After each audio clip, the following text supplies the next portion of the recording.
감사합니다. 네, 교환 올려주시면 강연을 시작하도록 하겠습니다. 네. 좀 무겁게 강연이 시작될 것 같은데요. 지금 우리가 처해 있는 경제 여건 자체가 너무나 무겁기 때문에 가볍게 시작할 수가 없을 것 같습니다. 무거운 분위기지만 그 안에서 우리 강연 그 자체는 또 즐겁게 전개되기를 좀 바라는 마음으로 여러분 같이 뜨겁게 시작하면 어떨까 생각이 되는데, 제가 드리는 인사법이 있거든요. 인사를 드리면 박수 말고, 지금까지 박수 많이 쳐주셨잖아요. 박수 더하기 함성으로 좀 맞이해 주실 걸 부탁드립니다. 괜찮으시죠? 예행 연습 한번 해보겠습니다. 자, 박수 함성 시작. 와, 네, 좋습니다. 아마 이제 진짜 본격적으로 인사를 드릴 때 박수 함성 티나게 이렇게 쳐주시는 분은 앞에 저기 선물이 좀 마련되어 있는데, 티가 나야만 티 나는 분께 선물을 드릴 수 있을 것 같습니다. 인사드릴게요. 자, 안녕하세요. 경제 읽어주는 남자 김광석입니다. 반갑습니다. 네. 예, 그래도 저기 티가 좀 나시네. 이쪽으로 한번 와봐 주시겠습니까? 네, 그 육중하게, 예, 가장 티나게 박수를 쳐주세요. 이쪽으로 한번 나와주시면 아마도 이 선물을 받으실 수 있을 것 같습니다. 여기 카메라 앞에 자랑 한번 해주세요. 박수 크게 쳐서. 네, 감사합니다. 네, 감사합니다. 저는 이렇게 매년 경제 전망을 발간하고 있는 경제 전망의 저자인데요. 우리 주최사에서 책을 몇 권 준비를 해주셨어요. 가장 적극적으로 참여해 주시는 분께 여러분께 선물 좀 드려보도록 하겠고요. 좀 부족할까봐 제가 전서라도 좀 가지고 왔습니다. 자, 열심히 참여해 주신 분께 드려보도록 하겠습니다. 시작해 보도록 하겠습니다. 야, 이놈의 전쟁 언제 끝날지 모르겠다. 전쟁이 장기화되고 있습니다. 전쟁의 전과 후는 같을까요? 네, 다르겠죠. 사실 바이든의 책상 위에도 많은 숙제들이 이렇게 놓여 있는데, 맨 위에 보면 인플레이션이라는 숙제가 놓여 있습니다. 물가 못 잡으면 중간 선거 망하죠.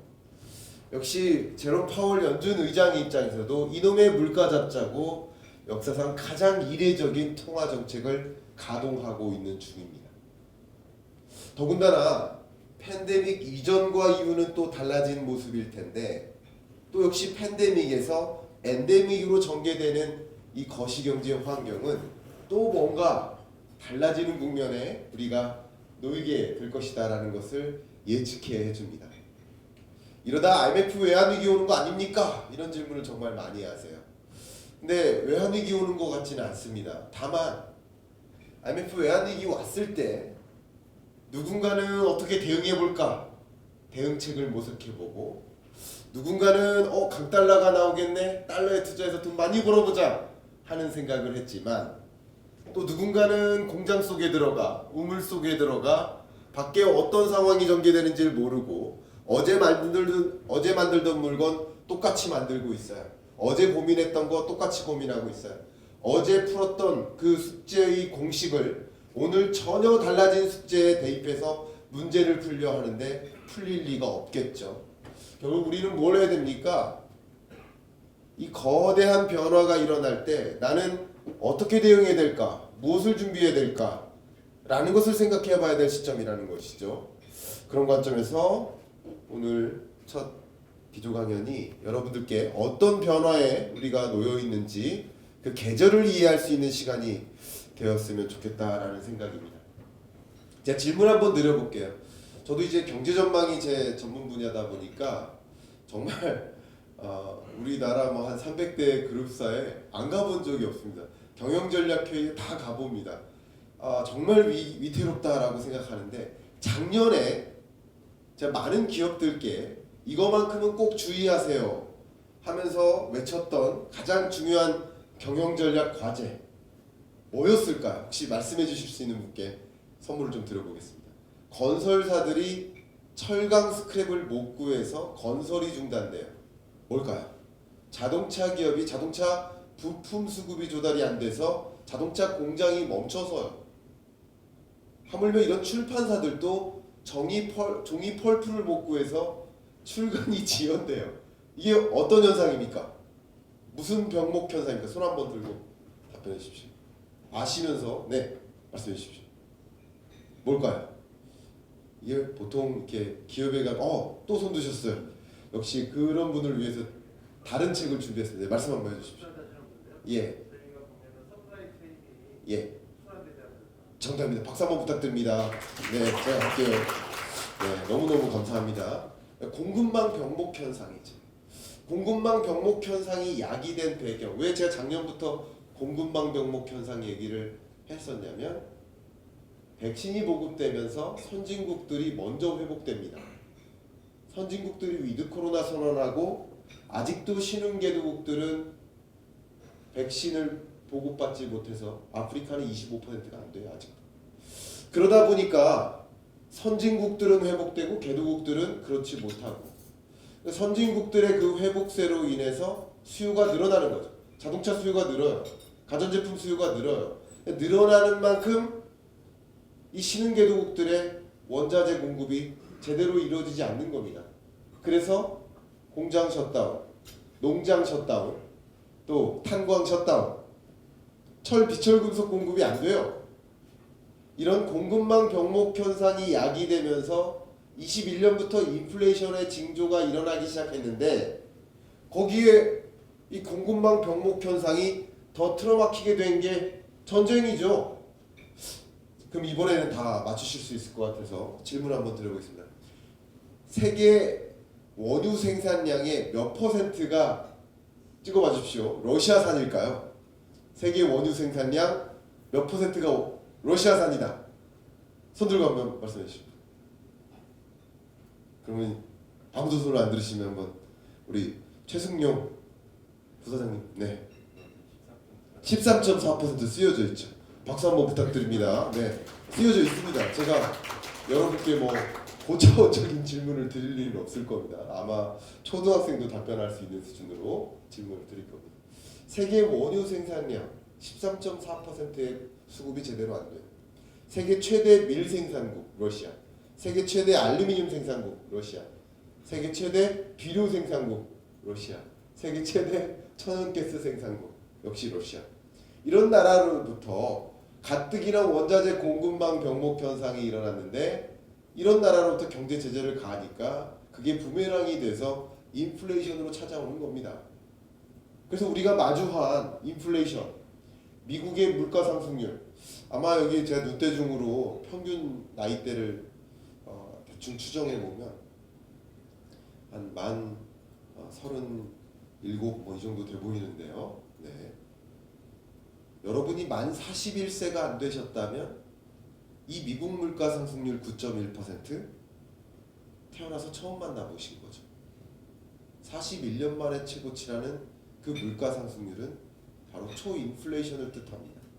2%가 목표 물가니까 그것의 2배 수준을 상회하면 초인플레이션인데 그것의 또 2배 수준인 9.1%를 찍고 지금 고작 8.2%로 떨어졌는데 9.1과 비교해서 떨어지는 것 같지 여전히 8.2%는 40년 만에 최고치라는 거죠.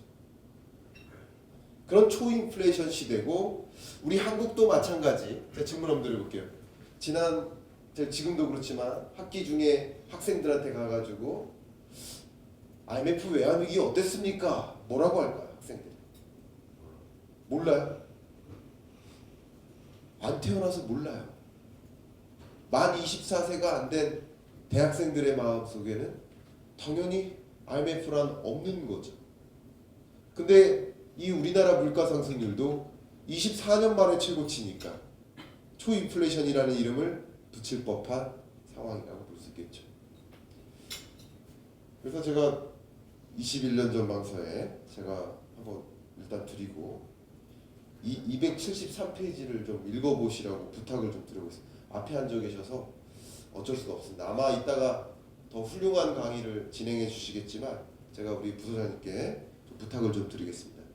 273페이지의 끝부분에 그러니까 20년 10월에 2년 전에 저 뭐라고 했는지 한번 잠깐 얘기해 볼게요. 원유 선물 ETF 투자를 시도하는 것도 적절할 수 있겠다. 주요 국제 기구들은 글로벌 수요 증가로 국제 유가가 2021년 하반기까지 상승세를 지속할 것으로 보고 있다. 네, 감사합니다. 박수 한번 부탁드립니다. 네, 감사합니다. 이제 다음부터 다 옆에 분께 요청을 드려야 될 것 같아요. 그러니까 작년부터 제가 주장했던 거는 인플레이션 시대에는 뭐에 투자를 하라? 인플레이션에 투자하라. 인플레이션 시대 모든 것이 물가가 상승하는 이런 국면이면 뭐가 올라간다는 겁니까? 인플레이션을 촉발하는 동인이 있는데 그게 각종 원자재 아닙니까? 에너지 원자재, 철, 비철, 금속 원자재, 농산물, 식료품 원자재. 이 가격이 오를 거니까 작년, 재작년에 계속 원자재에 투자하라. 주식하지 마셔라. 작년 22년 전망서의 핵심은 주식하지 마셔라. 22년은 주식하는 해가 아니다. 제가 사실 지난 금요일날 3프로TV에 나가서 그 자리에 앉아가지고 많은 전문가들이 이 자리에 앉으시지만 22년 내내 주가 떨어질 때마다 추격 매수하라. 쌀 때 담아라. 박앤셀이다. 물타기 하라. 라고 조언했던 수십 명의 전문가들 책임 있는 자다. 라고 좀 강한 발언을 했어요. 철부지죠. 철부지의 개념이 뭐냐? 제가 이번 책 그 세 번째 문단에 한번 읽어봐 주십시오. 철부지라는 단어를 넣었는데 철부지는 철을 모른다는 뜻이죠. 계절을 구분할 줄 모르는 거예요. 봄에 뭐 합니까? 씨 뿌려야 돼. 가을에 뭐 하죠? 수확해야 돼. 근데 가을에 씨 뿌리면 농사 망하죠. 철을 구분 못하는 거예요. 2020년은 21년과 완화의 시대, 금리 인하의 시대. 2022년은 금리 인상의 시대, 긴축의 시대. 왜 완화의 시대일 때 도입했던 공식을 가지고 22년 긴축의 시대에 똑같이 문제를 해결하려 하느냐? 안 풀리죠. 잘못된 공식을 대입하고 있는 중입니다. 주가는 하락하고 원자재 가격이 폭등하는 이런 국면을 우리는 맞이했었던 것이죠. 그러면서 인플레이션이 야기됐고 인플레이션의 고점은 이미 정점을 통과하는 모습이라고 좀 강하게 얘기해 볼 수 있을 것 같습니다. 어쨌든 시간 관계상 좀 빨리 가겠습니다. 이렇게 물가가 높다 보니까 저는 이제 금리 인하가 뭡니까? 라고 하면서 금리 인하는 저는 개인적으로 인공호흡이다라고 표현을 합니다. 옆에 분이 숨을 못 쉬면 인공호흡이라도 해줘서 숨을 쉬게 해줘야겠죠. 역시 금융위기 때 숨을 못 쉬니까 경제가 숨 쉬라고 금리 인하하는 거죠. 완화의 시대. 팬데믹 위기 때도 경제가 혼자 숨을 못 쉬니까 금리 인하해서 기업들의 투자를 증진시키고 투자가 늘어나니까 일자리가 늘어나고 그러니까 소비가 늘어나는 경제 선순환을 이룰 수 있도록 금리를 인하하는 완화의 시대. 왜 완화의 시대일 때 도입했던 투자 방식을 긴축의 시대일 때 똑같이 도입하려 하느냐? 제가 고차원적인 경제 이론을 말하는 게 아니라 그냥 상식을 논하고자 하는 겁니다. 근데 지금 우리에게 당면에 있는 그 주제는 그냥 평범한 금리 인상이 아니죠. 이례적인 금리 인상이죠. 베이비 스텝 룰을 어기고 빅 스텝, 자이언트 스텝이라는 단어가 등장하고 미국도 자이언트 스텝, 빅 스텝하고 우리나라도 빅 스텝하고 스웨덴 1%포인트 울트라 스텝하고 유로존도 역사상 처음으로 자이언트 스텝을 하고 영국도 그렇고 이렇게 이례적인 금리 인상 이건 왜 온 겁니까? 이례적 금리 인상은 왜 온 겁니까? 베이비 스텝 룰을 왜 무시하고 금리 인상 속도를 가속화하는 겁니까? 이유가 뭐죠? 이유가 뭘까요? 앞에 이야기했던 이례적 물가 때문이죠. 물가 잡으려고요. 인플레이션 파이팅 하는 겁니다. 제가 아마 지금부터 한 10초 만에 강연을 끝내드릴 수 있는데 세 단어로 끝내보겠습니다. 물가, 금리, 시장. 물가가 너무 높다 보니까 금리를 가파르게 인상해요.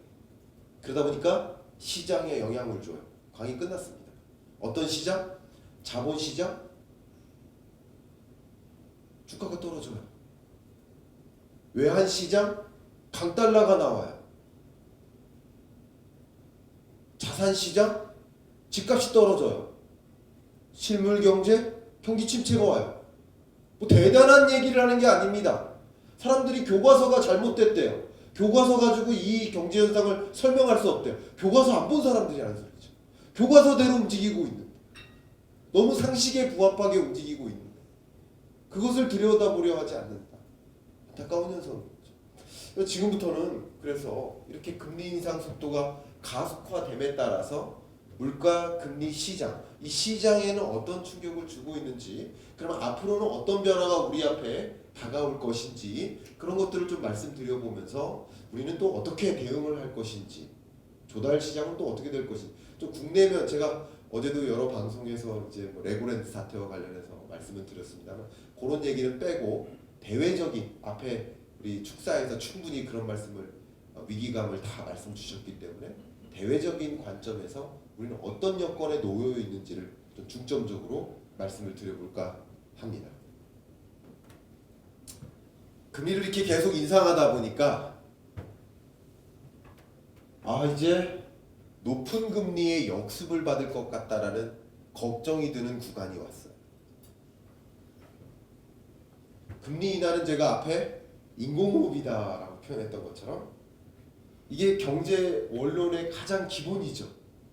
경제의 선순환 구조. 금리를 떨어뜨려서 경기를 부양시킨다. 근데 아직 숨 못 쉬는 사람한테 인공호흡을 하다가 멈춰버린 거예요, 갑자기. 마치 그런 겁니다. 그러니까 이렇게 움직여야 되는데 금리를 이제 이례적으로 인상해버리니 투자 침체가 오겠죠. 고용 침체가 오겠죠. 아직 안 왔을 뿐이지 오겠죠. 그 수순은 23년이라는 거죠. 저도 정말 많은 기업들을 만나면서 경영전략회의 때 기업들이 뭐 할까? 이렇게 높은 금리, 예를 들어서 여러분들도 이 8%대 대출금리, 이 8% 대출금리를 안고 내 집 마련하겠습니까? 8%의 수익을 볼 수 있나요? 근데 어떻게 8% 대출을 받죠? 이상한 일인 거죠. 이상한 일. 기업들도 역시 마찬가지로 이 높아져 버린 금리 속에, 물론 회사채 발행해도 안 팔리니까 발행도 못하고, 아예 지금의 전략이 뭐겠습니까? 사업 영역이 여러 개 있는데 그 중에 이걸 줄일까 이걸 줄일까의 문제입니다. 근데 가장 먼저 줄일 게 뭘까요? 추가적인 투자가 많이 필요하고 당장 캐시카우 역할을 못하는 영역. 우리 경영학에서 그걸 뭐라고 하죠? 캐시카우가 아닌 스타 사업군이라고 하죠. 이런 영역을 먼저 정리하죠. 경기 침체가 오는 거죠. 하나하나 보겠습니다. 외환시장. 저도 올해 초부터 내내 강한 달러의 시대가 온다라고 이야기를 했었는데, 강달러 현상이 나올 수밖에 없는 배경은 금리는 곧 돈의 가치니까 미국 혼자 금리 인상을 쭉 하고 한미 간의 기준금리가 역전될 것이라는 것도 올해 초에 웬만한 이코노미스트들은 다 알았어요. 그러니까 저만 알았다는 게 아니라 웬만한 이코노미스트들은 다 예견하고 있었어요. 아마 여기 앞에 계신 두 전문가분들도 예견하고 계셨을 겁니다. 미국의 금리 인상 속도가 가장 빠르다. 그 우리나라나 이 와중에 일본은 동결. 이 와중에 중국은 인하. 미국의 금리 인상 속도만큼 같이 쫓아가는 나라가 없으니까 달러 인덱스를 구성하는 나머지 국가들, 캐나다 달러, 스웨덴 크로나, 스위스 프랑, 유로존 유로화, 영국 파운드, 일본 엔화, 이런 나라들이 같이 금리 인상을 못하니까 마치 쇼트트랙 달리는데 미국 혼자 치고 나가는 거예요. 그러면 통화 간의 교환 비율인 원달러 환율은 당연히 벌어질 수밖에 없죠. 같이 못 달리니까. 그러니까 원달러 환율의 상승, 강한 달러의 시대, 이거 너무나 당연한 거고 상식적으로만 얘기했는데, 그러니까 어떻게 해야 되는 것이었습니까? 기업들이 올해 초에 비축분을 늘리는 거. 식료품 제조업 입장에서는 농산물, 밀, 콩, 옥수수, 이런 식용유, 이런 비축분을 먼저 확보하고, 왜냐하면 원자재 가격도 22년 중반기 3분기까지는 상승 기조니까, 그러니까 올해 초에 먼저 확보하고, 또 더군다나 강달러 때문에 이게 떨어지더라도 상쇄가 돼요. 그러니까 미리미리 비축을 평상시보다 더 많이 해둬라. 이게 좋은 전략이었던 거죠.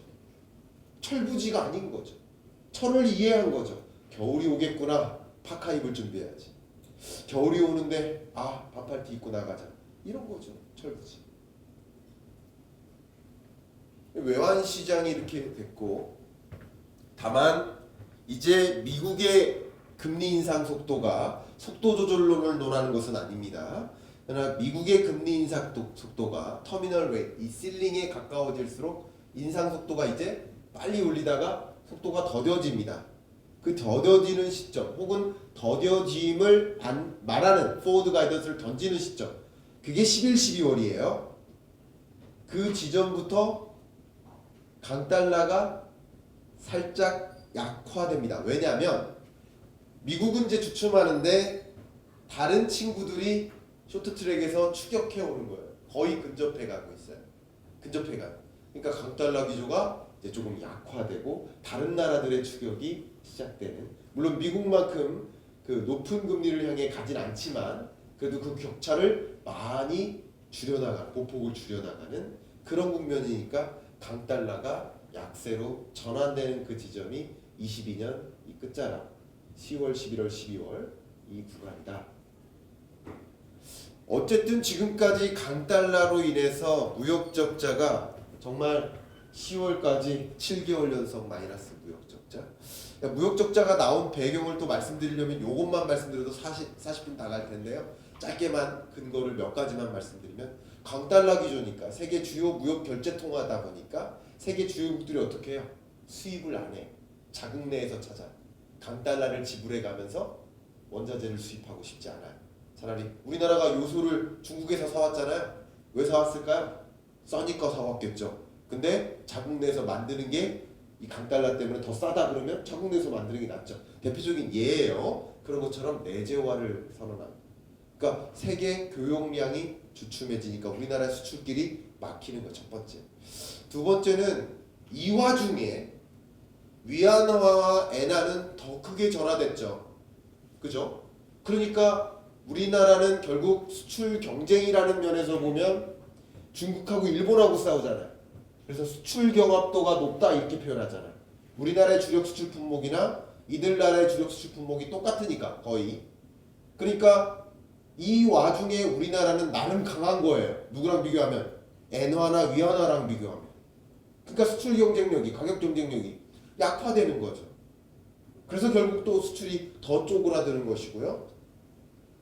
이 와중에 원자재 가격 강달러 때문에 수입 규모는 늘고, 그 무역 적자가 계속되죠. 강달러가 주춤해질 때 이게 그래도 플러스로 전환될 소지는 있지만 이미 늦었죠. 여러분 그냥 산수를 해보십시오. 11월, 12월 드라마틱하게 반등한다 하더라도, 플러스로 반등한다 하더라도 2022년 무역 수지는 흑자일까 적자일까? 이미 늦은 거죠. 흑자일 수가 없습니다. 22년은 무역 수지 적자의 해가 될 수밖에 없습니다. 드라마틱하게 반등한다라는 거의 불가능한 가정을 한다 하더라도 그렇습니다. 그러니까 대외 거래도 안 좋은 거예요.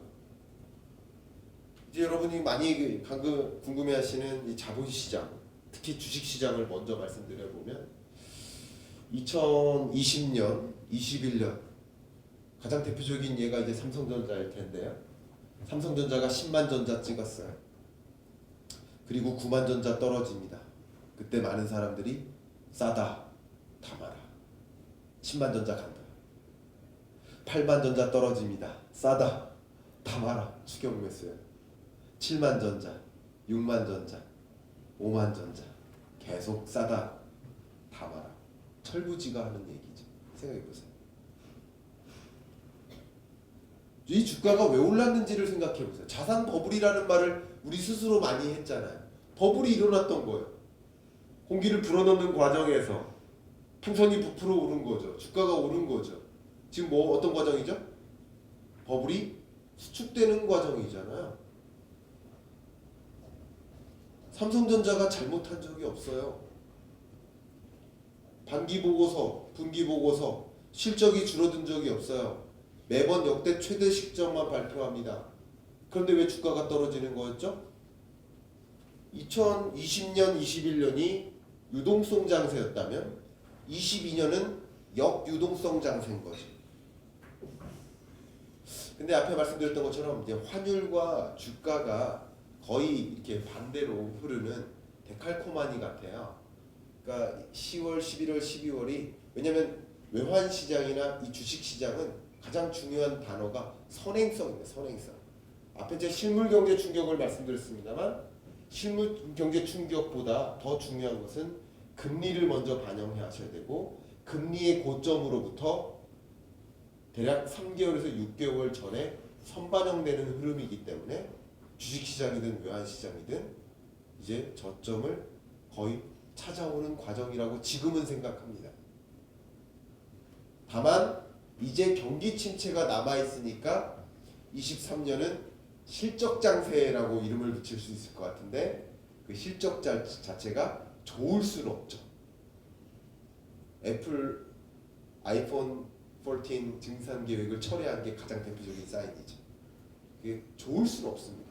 우리가 아직 4분기 실적 하나도 못 봤어요. 지금 이번 주 발표된 게 다 3분기 실적인 거예요.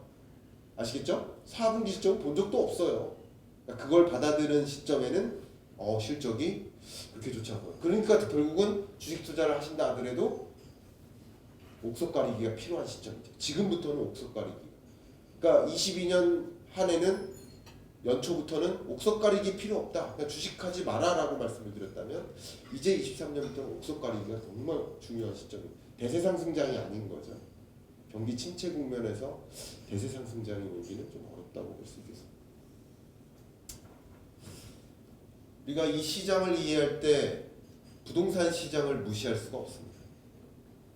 이 부동산 시장이 특히 우리 자금 조달이라는 면에서 건설 산업 입장에서 굉장히 큰 불똥이 튀었는데 기본적으로 이 부동산 시장은 역시 금리 하나만 가지고도 설명이 거의 가능해요. 금리를 급격히 인하할 때, 제로금리일 때, 완화의 시대일 때 주택 가격이 폭등했죠. 금리가 계속 동결될 때 폭등세가 주춤해지죠.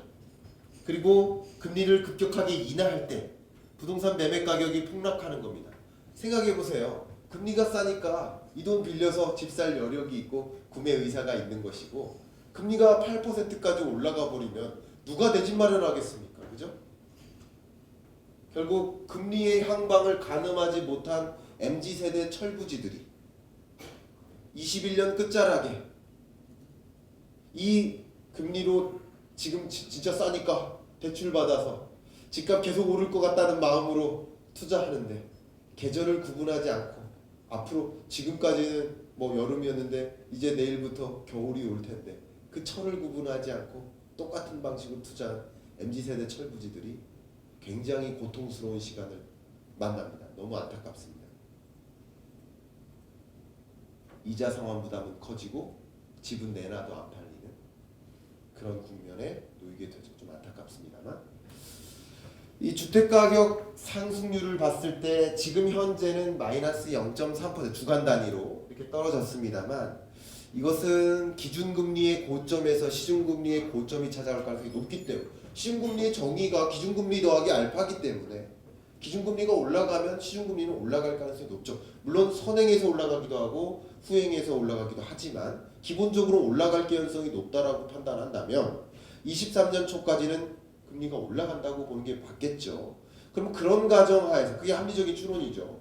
그런 가정하에서 집 가격은 자 앞에 말씀드렸던 주식시장, 외환시장 같은 자본시장은 돈의 흐름이 즉각적으로 나타나기 때문에 선행성이라는 특징이 있습니다만 부동산 시장은 동행합니다.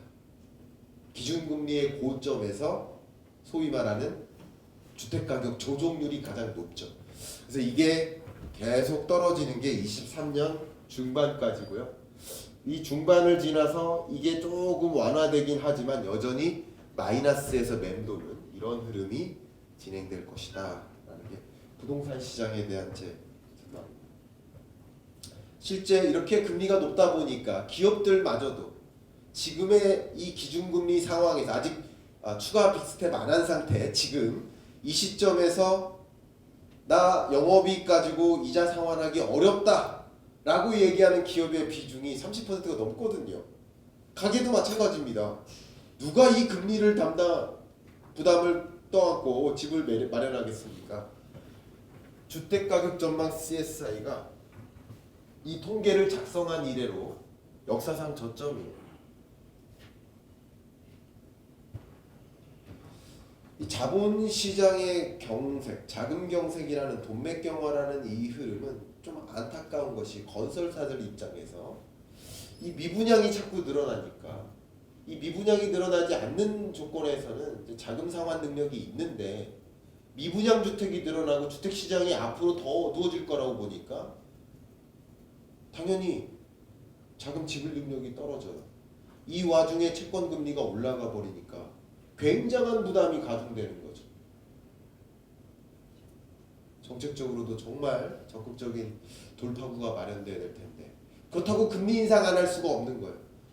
미시적인 정책을 통해서 이런 자금 경색난을 해소하는 데 집중하는 건 필요하겠지만 통화 정책은 또 거시적이니까 물가 잡는 데 집중하는 것이 또 필요할 수 있다. 굉장히 어려운 상황. 그럼 어쨌든 물가 잡느라고 금리 인상하다 보면 금리가 더 올라갈 것이고 그러면 정말 자금 마련하기가 자금 조달 비용도 올라가고요. 그죠? 이게 굉장한 부담이 될 수 있어요. 그런 것들이 아직도 많이 남아있다. 제가 계속 좀 어두운 말씀을 드리지만 어두운 건 어둡다고 말씀드린 게 맞습니다. 어둡다. 대신 우리는 어떻게 대응할지를 강구하자는 뜻입니다. 위기감을 조성하는 분위기가 아닙니다. 오해하지 마십시오. 생각해 보세요. 겨울이 온다 라는 것을 먼저 말씀드리면 월동 준비를 하는 거죠. 근데 겨울이 오는지 모르면 반팔 입고 나가는 거죠. 모두에게 겨울이 옵니다. 모두에게 금리 인상이 와요. 누군가에게는 금리가 떨어지고 누군가에게만 금리가 오르는 게 아니에요. 모두에게 계절처럼 변화는 찾아와요. 여건은 그렇게 찾아와요. 다만 그 여건의 변화에 맞게 대응하느냐 아니냐에 따라 달려있는 거죠. 그렇기 때문에 나쁜 건 나쁘다고 말씀드리는 게 그게 좋은 게 아닌가 의견을 드립니다. 이 캐피탈 마켓이라는 관점에서 또 금융시장을 또 논하지 않을 수가 없는데 가계부채 규모 가지고 많은 특히 정치인들이 이제 가계부채 규모 가지고 2,000조 원이야, 1,800조야. 그러니까 무너질 것 같아요. 그런 말씀하지만 사실 2,000조의 문제가 아니죠. 지금 추산해 보면 약 69조의 문제입니다.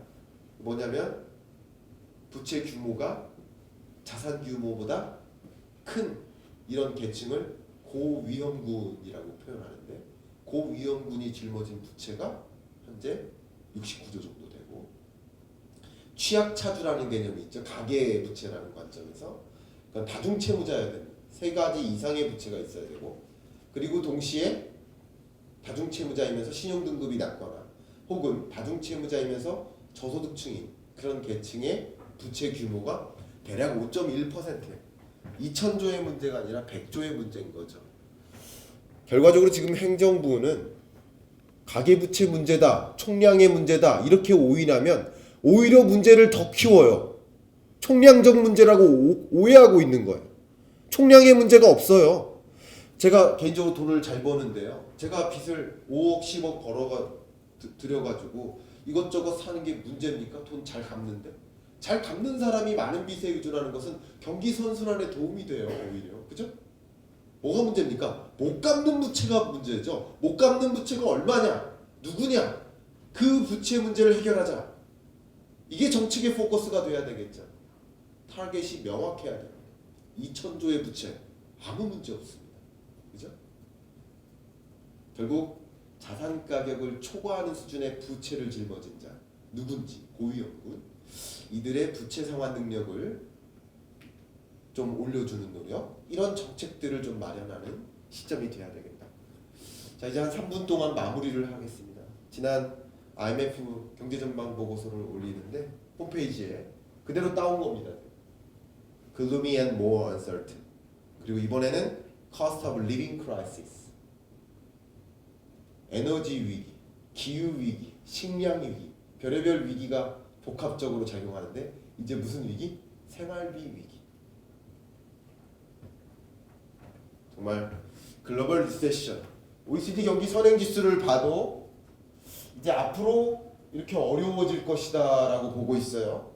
지금 우리는 굳이 따지면 이 지점에 있다라고 볼 수 있는데 역사상 많은 그 경제 전망이 있지만 미국 경제 전망이 작년 이맘때 전망했던 것보다 전쟁의 충격, 또 금리의 충격, 인플레이션의 충격으로 지금 미국 경제도 부진할 것으로 보고 있습니다. 당연히.